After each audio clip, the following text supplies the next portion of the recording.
Hi everyone, my name is Alex, and for this year I've decided to do a buy nothing challenge.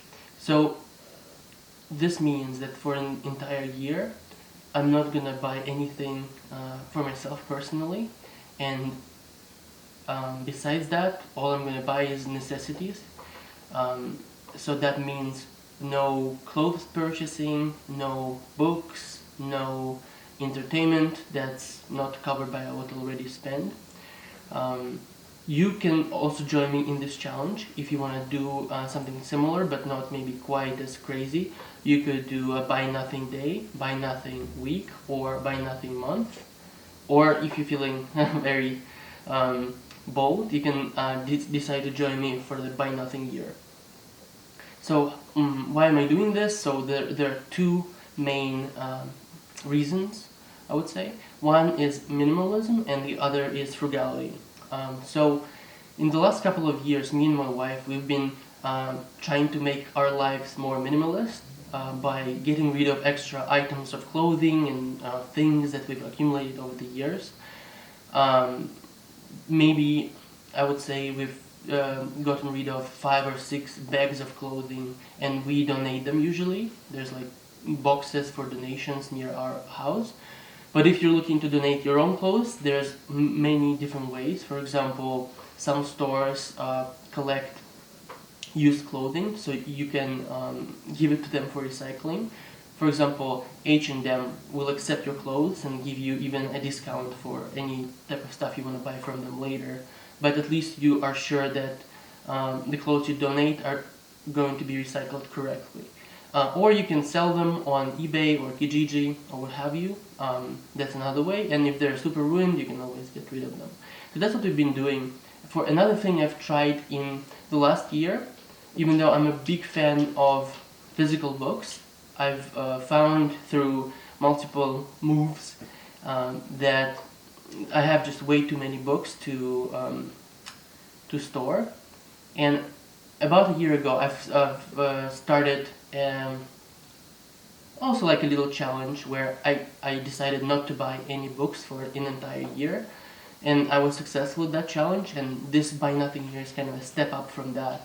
And for me, books are kind of like what in Your Money or Your Life book they call a Gazingas pen. So it's something that if I go to a store and I see a book, I usually would buy it, even though most of the books I buy I don't read past the first chapter, so they all go to the bookshelf. Maybe I read like 30% of all the books I buy. So in that sense, I found there's some validity to that, to deciding not to buy. So if you want to join me for this challenge, here are the rules. So the first and basic rule is not to buy anything for yourself. Having said that, it also means that if I run out of any sort of necessity, for example, if I'm down to like my last pair of underwear, of course I'm gonna buy more. Or if I run out of toothpaste, I will buy some toothpaste for myself. But that means that I don't buy extra items or items just for fun, which I used to do. And a lot of our discretionary income actually goes to those type of frivolous purchases. Even though it's entertainment, it's good, it's nice, overall, what I found, at least for me, it leads to a house or a home that's overburdened by a lot of stuff and not a lot of money to do actual fun activities like traveling or even saving and investing in the future. Another big part of the challenge is frugality. As I mentioned right before, a lot of the money that we spend actually goes to those entertainment-based purchases, and by being frugal, you will essentially save up, or like you'll free up the money you would otherwise spend on stuff you don't really need. And with this challenge, that money now becomes yours to do whatever you want with it. Give yourself more freedom or give yourself a better idea of what you're spending money on. So there are some exceptions to this challenge where, for example, we've decided to buy a cheap used car this year, and I'm making an exception in my buy nothing a year rule for this, as well as for the courses for learning to drive for me. That's been something I've been planning for a long time, and it doesn't bring me too much fun, but it's going to be something that will allow us to travel more and have a better lifestyle. Another aspect I want to discuss is that if you need any sort of courses or supplies for any activities, hobbies that you have, or especially for professional development, by all means, they can also be excluded from the challenge. For example, if you're a software developer and you want to buy a course and go through it, that's definitely doesn't have to be excluded by this challenge. However, if there's a way for you to get a similar course for free, try to get that. If not, maybe try to get your company to pay for the course. But if not, you can for sure buy the course or whatever you're interested in. Just make sure that you don't buy, for example, a second course while you haven't finished the first one. If you finish the first one, then you can buy the next one. That's what I've kind of decided for myself as well.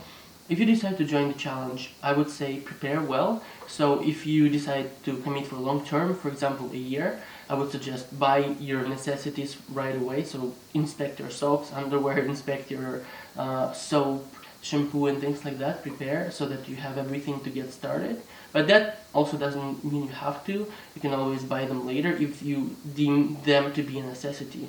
So life is complicated. So there will be a lot of gray areas as you do the challenge where you are not sure if you can buy that or not. And I would say just use your discretion. Think whether it's something you really need or it's something that can wait. And I would suggest if you are an impulse shopper, try putting some stuff into the cart, but not buy it right away. Maybe wait a day or a week and see if you still want it. What I'll do for myself as well is for any sort of necessities that I thought were necessities, if I run out of an item, for example, my third pair of jeans gives out and I have to throw it away, I will think before buying the next one to replace if I really need that item. That will allow me to become more minimalist as the time goes, because I know that through like lifestyle adjustment, I think it's called hedonic adaptation. So we become more used to the way we already live. So there's a bunch of things that I think are necessary in my life that might not be. So that's a way for me to explore that. So if you're interested in this challenge, I would suggest you can follow me on Twitter, put the link below. And as you tweet about the challenge you're making, use the hashtag #BuyNothingYear, #BuyNothingMonth, #BuyNothingDay, or #BuyNothingWeek, depending on what you're committing to, and have fun. Don't be too hard on yourself, and I think you'll definitely enjoy this challenge as it shows you how frugal you can be without any sort of negative impact on your happiness. I think you'll find yourself being more happy because you're not a puppet of the things that you buy. You're a person who makes their own choices and can live a free life. So that's it. That's what I wanted to say today. If you're interested, I would suggest also subscribe to my newsletter. Publishing it every week since March of 2018, so we're now at like 45th episode or issue, and you'll find the link below. Have fun. Thank you so much. Bye.